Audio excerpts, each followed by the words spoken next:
Bismillahirrahmanirrahim.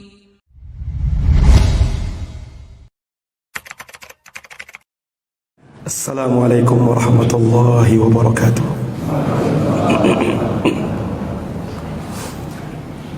Innal hamdalillah nahmaduhu wa nasta'inuhu wa nastaghfiruh wa na'udzu billahi min shururi anfusina wa min sayyiati a'malina. May yahdihillahu fala mudilla lahu wa may yudlilhu fala hadiya lahu. Asyhadu an la ilaha illallah wahdahu la syarika lah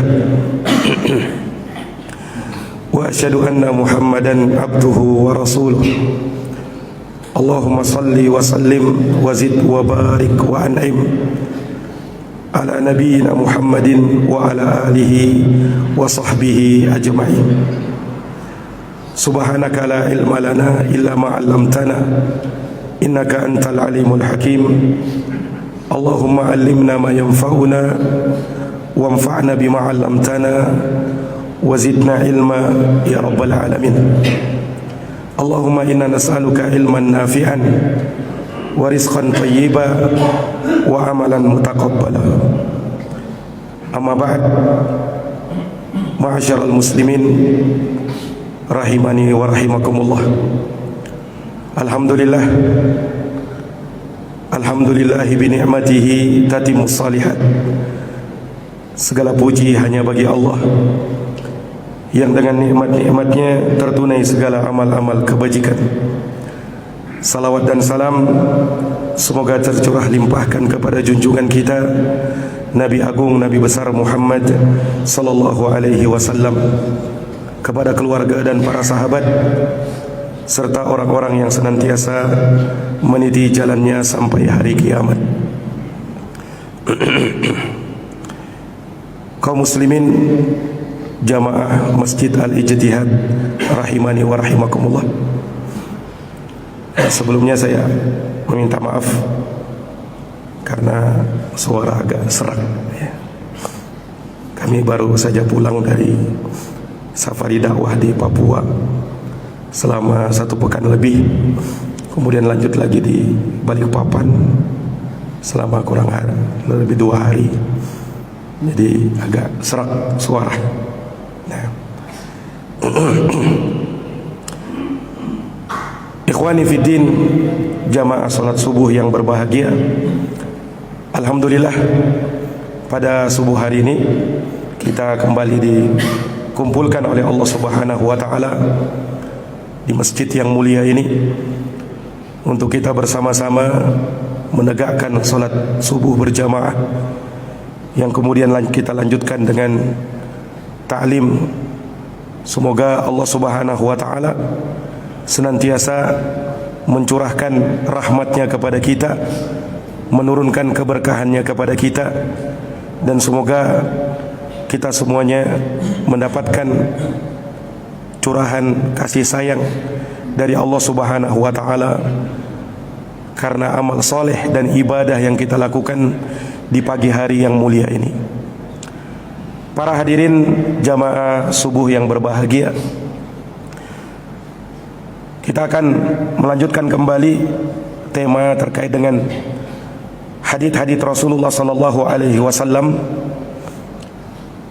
dari pembahasan kitab Bahjatu Qulubil Abrar wa Qurratu Uyunil Akhyar fi Syarhi Jawami'il Akhbar, karya Syekh Al-Allamah Abdurrahman Ibnu Nasir As-Sa'di rahimahullahu ta'ala.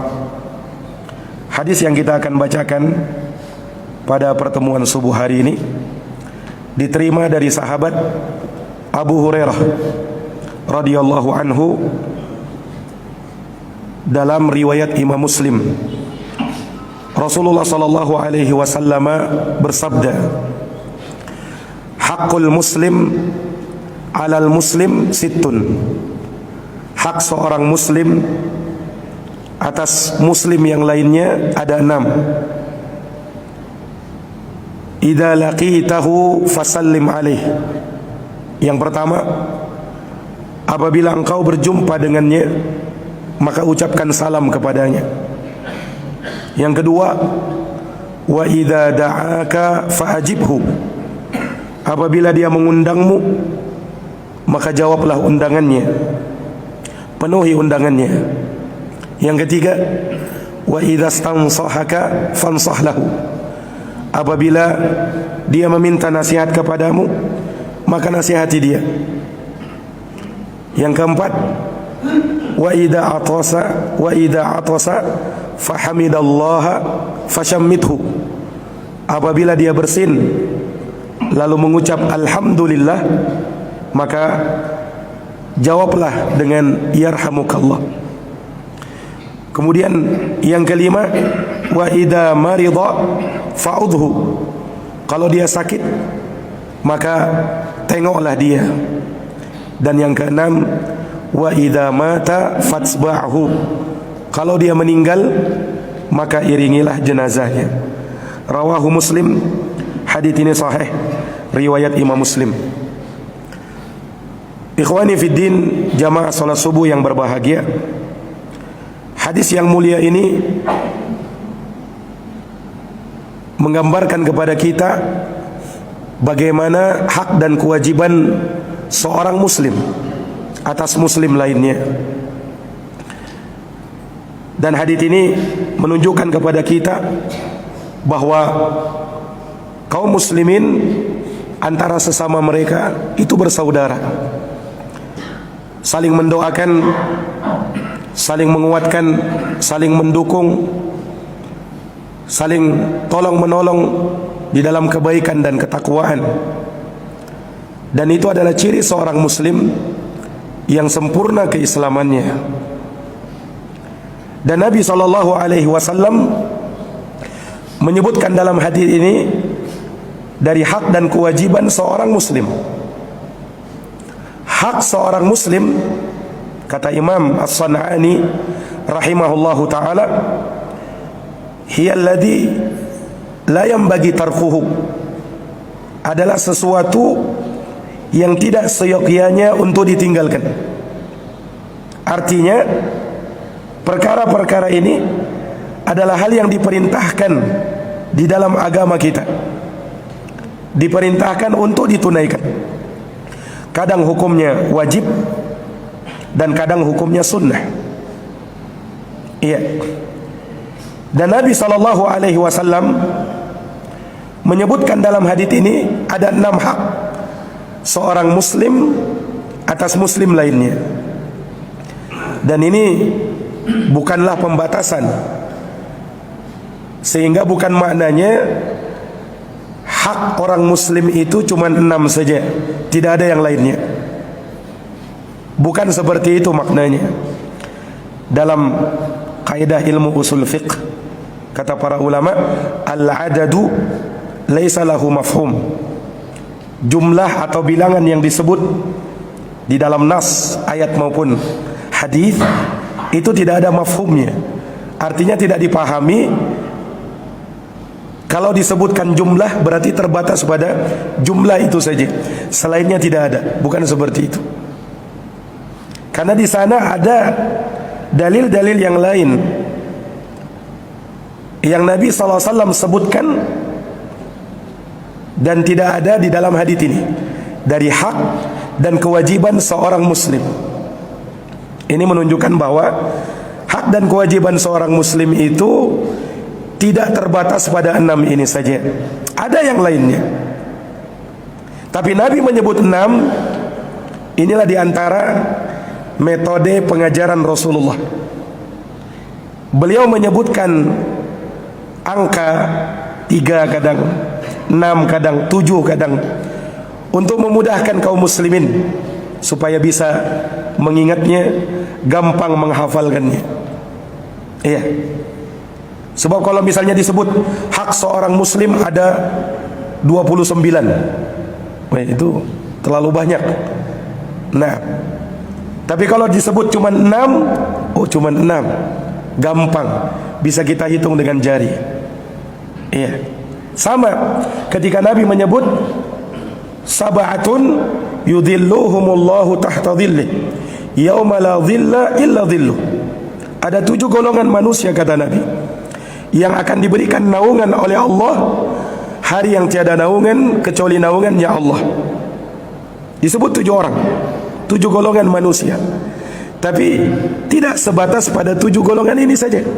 Ada golongan yang lain yang tidak disebut di dalam hadis ini. Nah, sama ketika Nabi menyebut ini, ada 6 hak seorang muslim atas muslim lainnya. Bukan maknanya hanya terbatas pada 6 ini saja. Makanya kalau kita lihat misalnya dalam hadis Al-Bara ibnu Azib, riwayat Imam Al-Bukhari, Rasulullah pernah bersabda, sebagaimana kata Al-Bara ibnu Azib, amarana an-nabiy sallallahu alaihi wasallam bisab'in.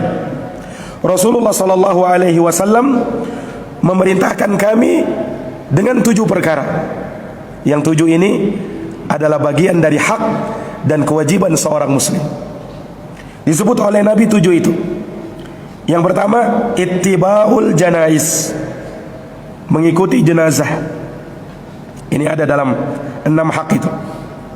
Wa iyadatul marid, membesuk atau menjenguk orang yang sakit. Ini juga ada. Wa ijabatud da'i, kemudian menjawab atau memenuhi undangan. Ini juga ada. Wa nasrul mazlum, menolong orang yang dizalimi. Ini tidak ada. Tidak disebut di dalam hadis tadi. 6 hak seorang muslim atas muslim lainnya, menolong orang yang terzalimi. Kemudian wa ibrarul qasam, memenuhi sumpah. Ini juga tidak ada. Seseorang kalau dia bersumpah, maka dia wajib jalankan sumpahnya itu.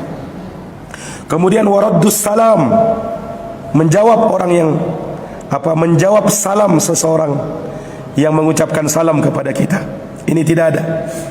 Kalau disebut dalam 6 hak seorang muslim, mengucap salam, bukan menjawab salam. Kalau dalam hadis Al-Bara, menjawab salam, dan itu berbeda.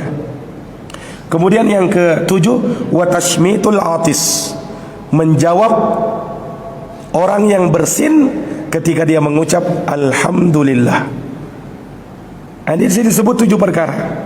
Dan ada 2 tambahan yang tidak disebut dalam hadis Abu Hurairah. Maka sekali lagi, al-adad laisa lahu mafhum. Iya. Tapi ini berbeda kalau Nabi menyebut misalnya bunyal islamu ala khamsin. Islam itu dibangun di atas 5 rukun. Jangan ada yang berkata masih ada rukun yang ke-6, masih ada rukun yang ke-7. Karena ulama telah bersepakat rukun Islam itu cuma 5. Siapa yang menambah ke-6 ke-7, maka dia pasti menyimpang. Rukun iman ada 6. Itu mutlak, itu ijma ulama sepakat rukun iman itu cuma 6. Tidak boleh ditambah rukun ke-7, rukun ke-8. Nah, ini para jamaah yang dirahmati dan dimuliakan oleh Allah Subhanahu wa taala. Iya. Maka Rasulullah sallallahu alaihi wasallam menyebut hak seorang muslim atas muslim lainnya. Ini menunjukkan kepada kita, kalau kita berjumpa dengan seorang muslim yang beragama dengan agama Islam, maka di sana ada konsekuensi di dalam agama kita yang harus kita tunaikan sebagai sesama saudara muslim. Nah, mirisnya terkadang sesama muslim kadang tidak mengetahui hak dan kewajiban antara sesama mereka. Maka kita perlu mengetahui dan perlu menghidupkan apa yang menjadi syiar mereka, apa yang menjadi simbol agama mereka yang mestinya ditampakkan. Tetapi sebagian orang mulai tidak pede kalau harus menampakkan simbol keislamannya itu. Padahal itu syiar yang kaum muslimin mulia ketika menampakkan syiar agama mereka. Para jamaah yang dirahmati oleh Allah, kita akan bahas satu persatu 6 hak dan kewajiban muslim ini. Yang pertama kata Nabi, idza laqitahu fasallim alaihi. Apabila engkau berjumpa dengannya, maka ucapkan salam kepada saudaramu muslim itu. Yani ucapkan assalamu alaikum warahmatullahi wabarakatuh. Dan ini adalah salam seorang muslim. Ini yang mestinya disyiarkan, ditebarkan antara sesama muslim. Kaum muslimin tatkala mereka berjumpa dengan sesama muslim lainnya, maka syiar mereka ucapan salam. Bukan sekedar hai, halo, selamat pagi, selamat sore. Nah, bukan sekedar itu, tetapi syiar mereka ucapan salam, assalamualaikum. Nah, para hadirin yang dirahmati oleh Allah, kaum muslimin tidak sekedar mengucapkan salam, sekedar melambaikan tangan atau isyarat dengan jari tanpa ucapan salam. Kenapa? Yang seperti itu makruh hukumnya, kata para ulama. Kenapa? Karena ucapan salam dengan tangan, sekedar melambaikan tangan, itu salamnya orang-orang Yahud. Disebutkan oleh Nabi SAW dalam hadis yang diriwayatkan oleh Imam An-Nasai. Kata Nabi SAW, Inna taslimal yahud al-akuf bil akuf. Sesungguhnya ucapan salamnya orang Yahudi adalah sekedar melambaikan tangan begini, tanpa ucapan salam. Dalam riwayat lain kata Nabi SAW, Inna taslimal yahud bil asabi wa inna tasliman nasara bil akuf. Sesungguhnya salamnya orang Yahudi sekedar menggoyangkan jarinya begini, dan salamnya orang Nasara sekedar melambaikan tangan seperti ini, tanpa ada ucapan assalamualaikum. Itu taslimnya mereka, itu ucapan salam mereka. Adapun kita kaum muslimin bukan sekedar melambaikan tangan, tapi kita ucapkan salam, assalamualaikum. Itu syiar. Nah, ini para jamaah yang dirahmati dan dimuliakan oleh Allah. Dan orang yang menghidupkan syiar itu adalah ketakwaan di dalam hati. Wa may yu'azzim sya'airallah fa innaha min taqwal qulub. Barang siapa yang mengagungkan syiar-syiar Allah, maka itu adalah termasuk dari ketakwaan di dalam hati. Iya. Mengucapkan salam hukumnya sunnah, tetapi menjawab salam hukumnya wajib. Orang memulai salam hukumnya sunnah, tetapi menjawab salam hukumnya wajib. Kenapa? Allah perintahkan dalam Al-Quran, fa idza khuyyitum bitahiyatin fahayyu. Itu perintahnya, fahayyu bi ahsana minha aw rudduha. Apabila kalian diberikan salam penghormatan, ucapan assalamualaikum, fahayyu, maka jawablah ucapan salam tersebut bi ahsana minha, dengan yang lebih baik, aurduha, atau jawab yang semisalnya. Kata ulama, kalau dia mengucapkan assalamualaikum, maka minimal kita jawab dengan waalaikumsalam. Itu yang semisal. Dan yang lebih baik kalau kita teruskan waalaikumsalam warahmatullah. Kalau dia mengucap assalamualaikum warahmatullah, maka minimal kita jawab waalaikumsalam warahmatullah. Lebih baik lagi kalau kita teruskan wabarakatuh.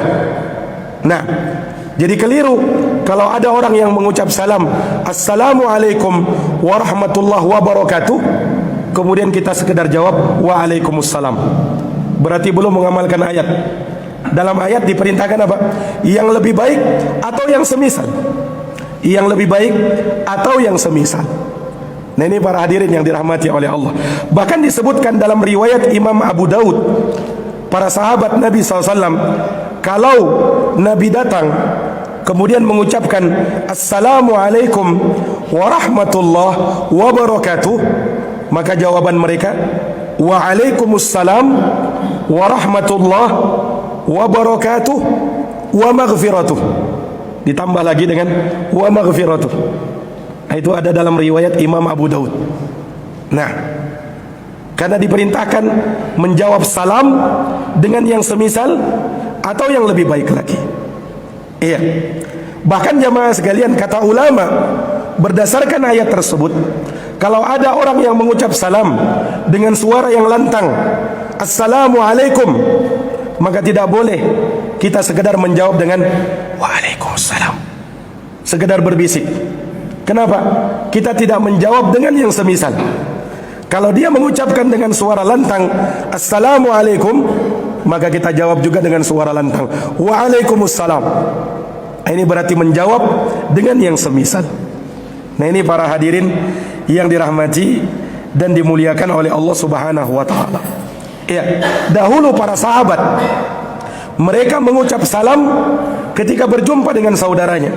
Bahkan kalau mereka dipisahkan oleh batu, dipisahkan oleh tembok, dipisahkan oleh pohon, maka mereka kembali mengucapkan salam kepada saudaranya. Ini disebutkan di dalam hadits Nabi sallallahu alaihi wasallam, "Idza laqiya ahadukum falyusalli. Idza laqiya ahadukum akhahu falyusalli." Apabila salah seorang dari kalian berjumpa dengan saudaranya, maka ucapkanlah Assalamualaikum.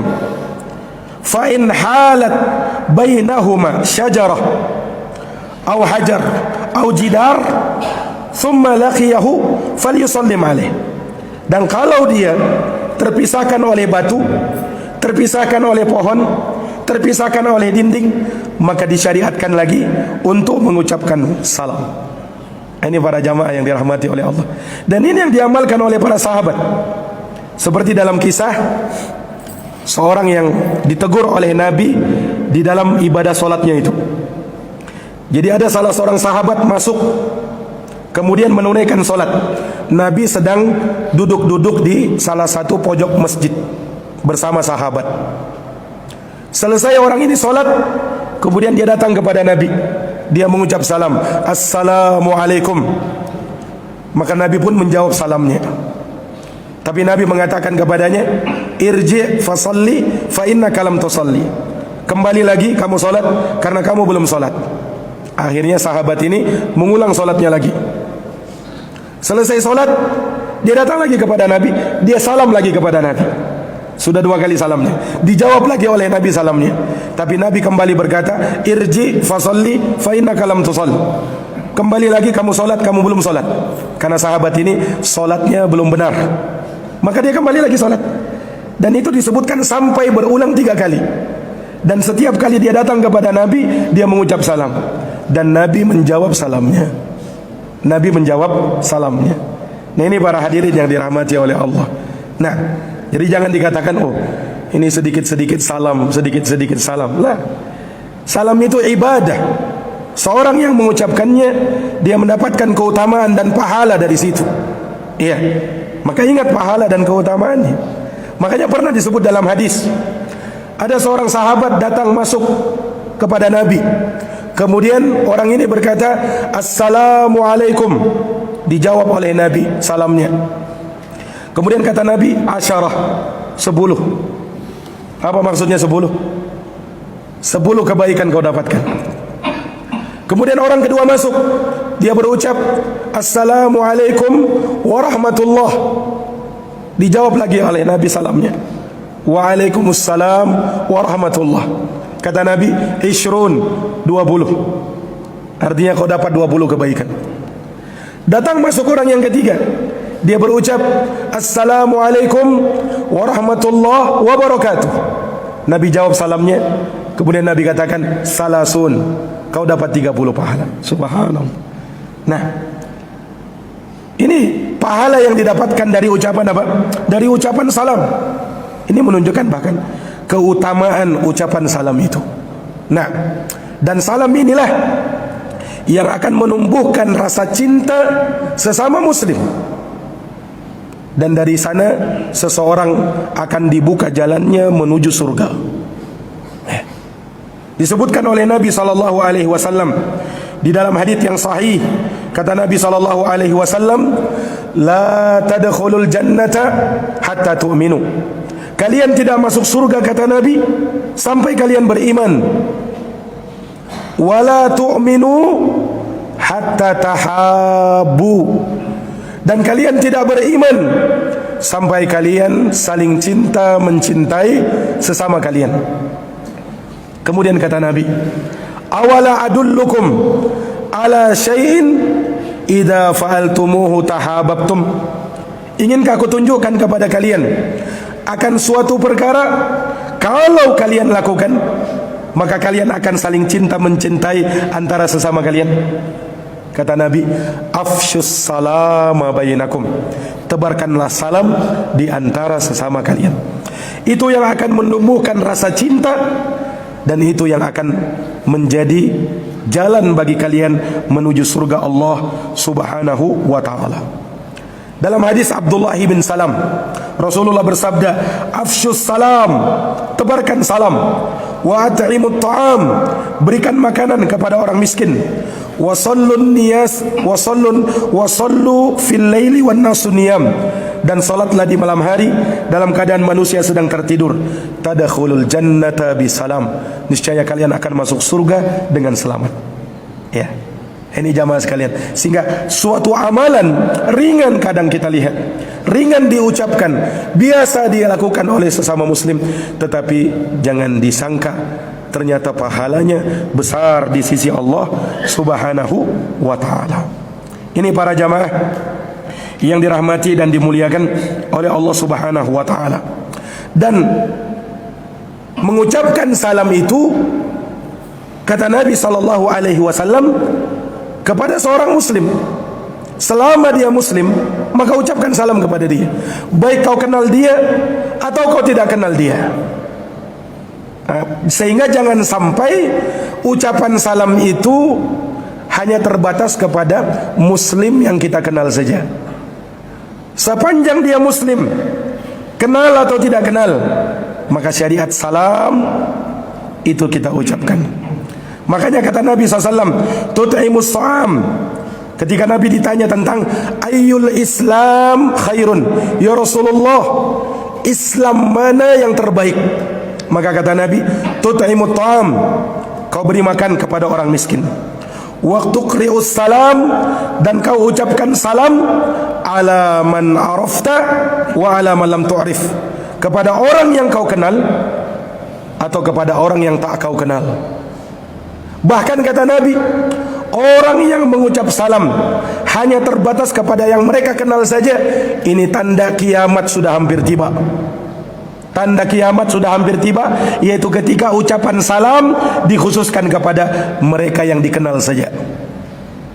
Ini jamaah sekalian, kata Nabi SAW, inna min asyratis sa'ah taslimul khassah.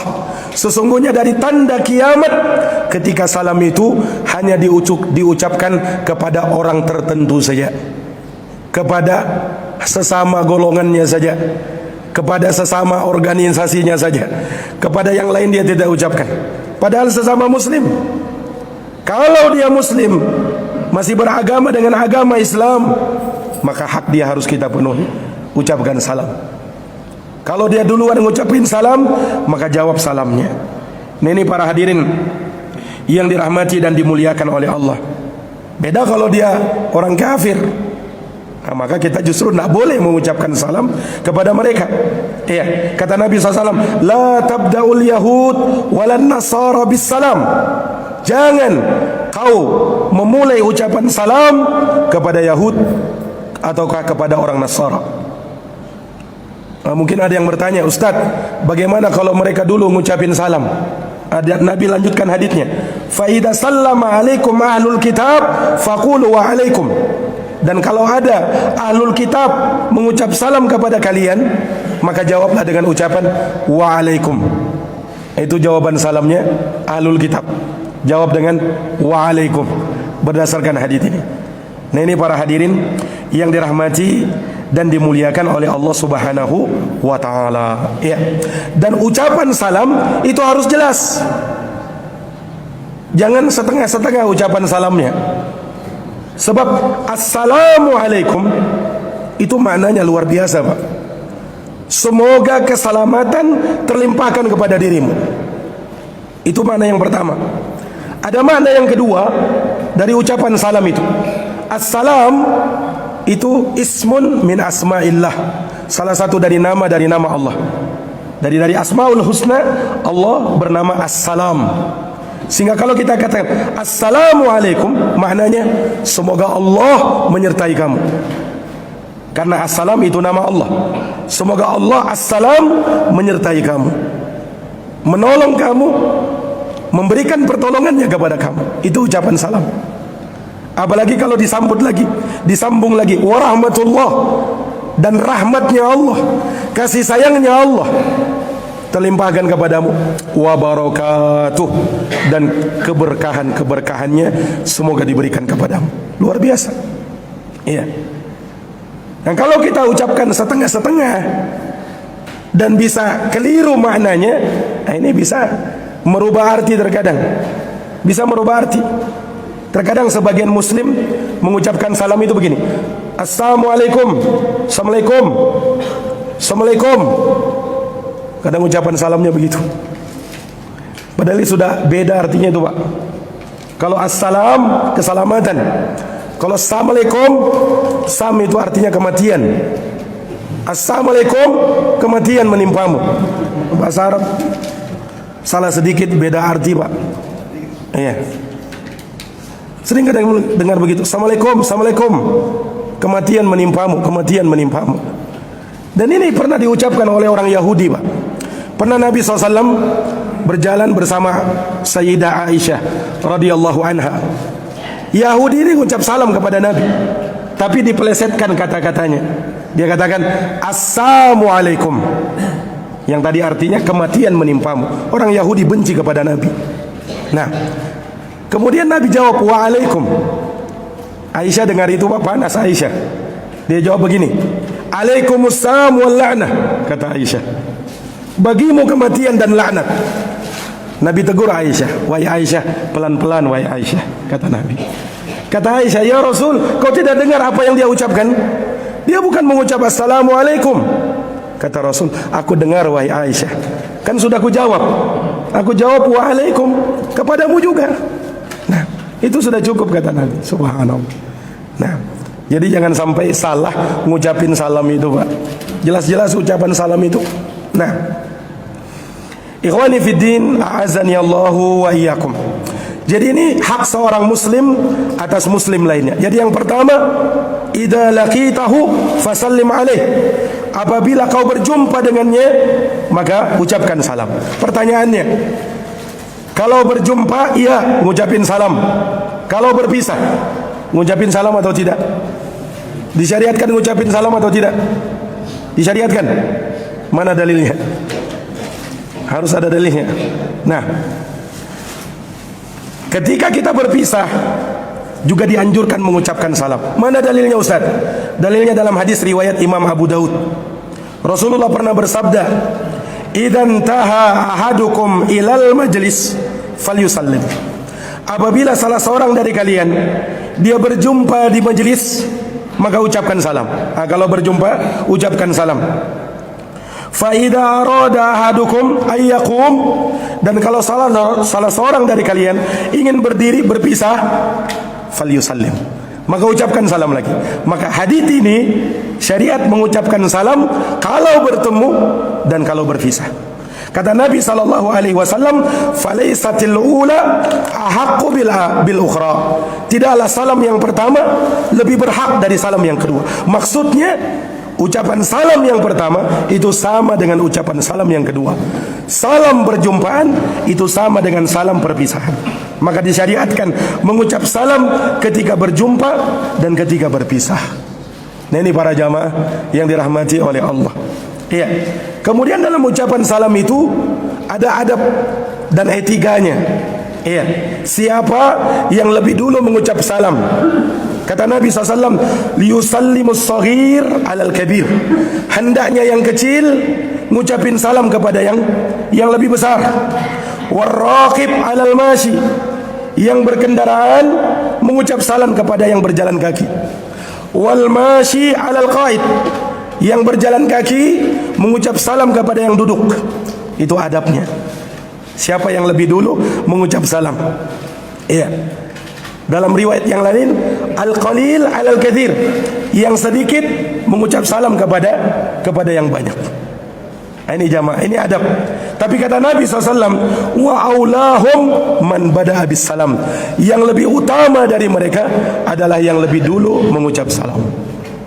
Jadi bukan artinya kalau ada yang lebih muda kepada yang lebih tua, kemudian dia tidak mengucap salam yang lebih muda ini, kemudian kita yang lebih tua, tidak usah mengucap salam duluan, karena dia tidak memulai. Kalau dia tidak memulai, kita yang memulai dulu. Kita bisa memberikan pengajaran kepada dia untuk lebih dahulu mengucapkan salam. Nah, ini para jamaah yang dirahmati dan dimuliakan oleh Allah. Iya. Kemudian yang kedua, dari hak dan kewajiban seorang muslim, idza da'aka fa'ajibhu. Kalau dia mengundangmu, maka penuhilah undangannya. Iya. Menjawab undangan, ulama berbeda pendapat. Mayoritas ulama berpendapat kalau undangan tersebut adalah walimatul urus, undangan pernikahan, maka wajib untuk memenuhi undangan. Kenapa wajib? Karena Nabi mengancam, wa man lam yujib faqad asa Abul Qasim. Barang siapa yang tidak menjawab undangan walimah, maka dia telah bermaksiat kepada Abul Qasim, yaitu Rasulullah SAW. Ini menunjukkan bahwa menjawab undangan walimatul urus hukumnya wajib, kata para ulama. Berbeda undangan selain walimatul urus, hukumnya sunnah. Ini menurut mayoritas para ulama. Ini para jamaah. Bahkan ada menurut sebagian ulama yang lain, menjawab undangan apapun itu hukumnya wajib. Tapi dengan catatan, selama tidak ada kemungkaran dan tidak memberatkan kita untuk menjawab undangan tersebut. Kalau ternyata dia undang kita dan dia ada di Arab Saudi sana, nah, kita butuh ongkos ke sana. Betul undangan walimatul urs, tapi membutuhkan ongkos pergi ke sana. Tidak wajib untuk menjawab undangan seperti itu. Kenapa? Butuh ongkos besar untuk ke sana. Nah, atau dia undang kita, tetapi dalam undangan tersebut terdapat kemungkaran. Dihidangkan mungkin di dalamnya khamar atau kemungkaran-kemungkaran yang lain, maka undangan yang seperti itu tidak wajib untuk dijawab. Kenapa? Karena di dalamnya ada perbuatan, ada perkara-perkara maksiat kepada Allah Subhanahu wa taala. Tetapi kalau undangannya adalah undangan yang tidak ada maksiat di dalamnya, maka kita penuhi undangan tersebut. Dan itu dari hak seorang muslim atas muslim lainnya. Idza da'aka fa'ajibhu. Kalau dia mengundangmu, maka jawab undangannya. Kemudian yang ketiga, kata Nabi SAW, wa idza stansahaka fansah lahu. Kalau dia minta nasihat kepadamu, maka nasihati dia. Iya. Orang yang mau minta nasihat berarti dia mau kebaikan. Jangan katakan kepada dia, saya ini saja butuh dinasihati, kau minta nasihat sama saya. Jangan berkata seperti itu. Apa susahnya kalau kita berkata, bertakwa kamu kepada Allah? Itu nasihat. Nah, jadi kalau dia minta nasihat, nasihati dia. Dan agama kita dibangun di atas nasihat. Ad-dinun nasiha, kata Nabi. Agama itu nasihat. Bahkan salah satu baiat sumpah setia yang diambil oleh Nabi dari para sahabat adalah saling menasihati di antara kaum muslimin. Jalan keluar untuk kita selamat dari kerugian yang pasti menimpa manusia, sebagaimana dalam suratul Asr, kita saling menasihati untuk menetapi kesabaran, wa tawasaw bil haq, dan saling menasihati dalam menetapi kesabaran, wa tawasaw bis sabr. Ini para jamaah. Yang keempat, wa idza atasa fahamidallah fashammithu. Kalau dia bersin lalu mengucap alhamdulillah, maka jawablah dengan apa? Yarhamukallah. Ulama mengatakan bersin kemudian mengucap alhamdulillah, hukumnya sunnah. Tapi kalau menjawabnya, hukumnya wajib, karena Nabi perintahkan. Dalam kaidah usul fiqih, al-aslu fil awamir tufidul wujub. Yang menjadi hukum asal dalam perkara yang diperintah dalam agama, hukumnya wajib. Iya. Maka menjawab orang yang bersin, kalau dia mengucap alhamdulillah, maka jawab yarhamukallah. Tapi kalau dia tidak mengucap alhamdulillah, maka tidak ada kewajiban kita untuk menjawab dengan yarhamukallah. Ini jamaah sekalian. Iya. Dan orang yang didoakan dengan yarhamukallah, maka dalam hadis disebutkan, doakan kembali dia dengan ucapan yahdikumullah wa yuslih balakum. Subhanallah, betapa indahnya akhlak seorang muslim, saling mendoakan, ya kan? Alhamdulillah, segala puji hanya bagi Allah. Didoakan yarhamukallah, semoga Allah merahmatimu. Didoakan balik lagi, yahdikumullah, semoga Allah memberi hidayah kepadamu, wa yuslih balakum, dan semoga Allah memperbaiki keadaan. Ya, subhanallah. Dahulu disebutkan ada orang Yahudi, dia bersin di hadapan Nabi. Orang Yahudi ini tahu orang Islam itu kalau bersin mereka saling mendoakan. Maka orang Yahudi ini ingin ngetes. Dia bersin di hadapan Nabi, dia ucap alhamdulillah. Kira-kira Nabi jawab atau tidak ini? Jawabannya apa tadi? Yarhamukallah. Orang Yahudi ini bersin, haji, alhamdulillah. Nabi tidak jawab dengan yarhamukallah, tapi jawabannya Nabi, yahdikumullah wa yuslih balakum. Kenapa begitu? Karena orang kafir kita tidak boleh mendoakan keselamatan untuk dia. Tapi kalau mendoakan hidayah, na'am. Karena tidak ada keselamatan bagi orang kafir. Makanya tidak boleh memulai salam kepada orang kafir. Tetapi kalau mendoakan hidayah, ya Allah beri hidayah kepada dia, itu boleh. Itu boleh. Makanya ketika Yahudi ini bersin, Nabi hanya mengatakan yahdikumullah wa yuslih balakum. Ini para jamaah yang dirahmati dan dimuliakan oleh Allah Subhanahu wa taala. Kemudian yang kelima, wa idza marida fa'udhu. Kalau dia sakit, maka tengoklah dia. Ulama mengatakan menengok orang yang sakit hukumnya fardu kifayah. Kalau sebagian sudah melakukan, maka yang lain sudah gugur kewajibannya. Tidak wajib semuanya menengok orang yang sakit. Kalau sebagian sudah menegakkan, maka yang lain sudah gugur. Tetapi jangan disangka bahwa menengok orang sakit pahalanya kecil, Pak. Tidak, pahalanya besar. Kata Nabi SAW, idza 'ada ar-rajul akhahu, apabila seseorang menengok orang yang sakit, kana fi khurfatin min khurafil jannah, maka dia berada di salah satu taman dari taman-taman surga. Allahu Akbar. Bahkan dalam riwayat lain, para malaikat akan mendoakan dengan kebaikan. Kata Nabi SAW, idza 'ada fi waqtis sabah sallat alaihi sab'una alfi malakin hatta tumsi. Wa idza 'ada fi waqtil masa sallat alaihi sab'una alfi malakin hatta yusbih. Apabila seorang muslim menengok saudaranya yang sakit di waktu pagi, maka kata Nabi, 70.000 malaikat mendoakan kebaikan kepada orang itu sampai waktu sore.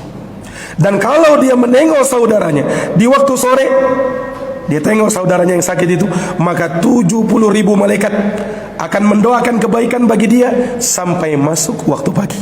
Allahu Akbar. 70.000 malaikat, Pak. Nah, satu malaikat saja doanya sudah mustajab, apalagi ini 70.000 malaikat. Bagi siapa? Membesuk, menengok orang yang sakit. Nah, ini para jamaah yang dirahmati dan dimuliakan oleh Allah. Dan yang terakhir, wa idza mata fatsbahu. Kalau dia meninggal, maka iringilah jenazahnya. Ini salah satu dari fardu kifayah yang dituntunkan oleh Nabi. Ada 4 atau 5 fardu kifayah yang diajarkan oleh Nabi SAW bagi saudara kita yang meninggal. Yang pertama, kita mandikan dia. Yang kedua, kita solatkan dia. Yang ketiga, kita antarkan jenazahnya. Yang keempat, kita kuburkan dia. Ini dari fardu kifayah yang wajib ditunaikan oleh seorang muslim atas muslim yang lainnya apabila saudaranya meninggal dunia. Ya, Nabi SAW menyebutkan pahala. Idza syahida al-janazah hatta yusalla alaih falahu qirat. Apabila seseorang menyaksikan jenazah sampai dia disolatkan, maka baginya pahala 1 qirat. Wa idza syahida al-janazah hatta tudfan falahu qiratani. Kalau dia menyaksikan jenazah sampai dia dikuburkan, maka bagi dia 2 qirat. Sahabat tanya, ya Rasulullah, 1 qirat 2 qirat itu seperti apa? Kata Nabi, mislu jabalil Uhud, seperti gunung Uhud pahala yang didapatkan. Ibnu Umar ketika mendengarkan hadis ini mengatakan, kalau begitu betapa banyak qararit yang kita tinggalkan. Kalau begitu betapa banyak pahala-pahala, gunung-gunung pahala yang kita tinggalkan. Karena betapa banyak jenazah-jenazah yang kita lewatkan begitu saja. Kita tidak berkesempatan untuk menyolatkannya, kita tidak berkesempatan untuk menguburkannya. Para jamaah yang dirahmati dan dimuliakan oleh Allah, maka ini sekali lagi hak seorang muslim atas muslim yang lainnya yang diajarkan oleh Nabi SAW kepada kita. Dan sekali lagi di sana masih ada hak dan kewajiban yang lain yang tidak disebut di dalam hadis yang mulia ini. Namun hadis ini memberikan kepada kita pelajaran yang sangat berharga, bahwa seorang muslim atas muslim yang lainnya ada hak dan kewajiban yang harus mereka tunaikan. Sepanjang dia muslim, maka tunaikan kewajiban tersebut. Tidak peduli entah dia taat, entah dia muslim yang taat atau dia muslim yang tidak taat. Sepanjang dia muslim, maka jangan kita merasa kita lebih baik daripada muslim itu. Nah, karena apa jamaah sekalian? Ketakwaan itu ada di hati. Ketakwaan itu ada di hati. Dan seseorang selama dia masih hidup, selama dia masih diberikan nyawa, selama roh belum berpisah dalam jasadnya, maka bisa jadi dia akan lebih bertakwa daripada kita. Nah, maka jangan lupakan itu, dan kita harus menunaikan hak sesama muslim atas muslim yang lainnya. Mudah-mudahan bermanfaat, dan saya mohon maaf apabila ada kekurangan dalam penyampaian kami. Jazakumullahu khairan atas perhatiannya. Mohon maaf atas segala kekurangannya. Hadanallahu wa iyyakum ajma'in. Subhanakallahumma wa bihamdika asyhadu an la ilaha illa anta astaghfiruka wa atubu ilaik. Wassalamu alaikum warahmatullahi wabarakatuh.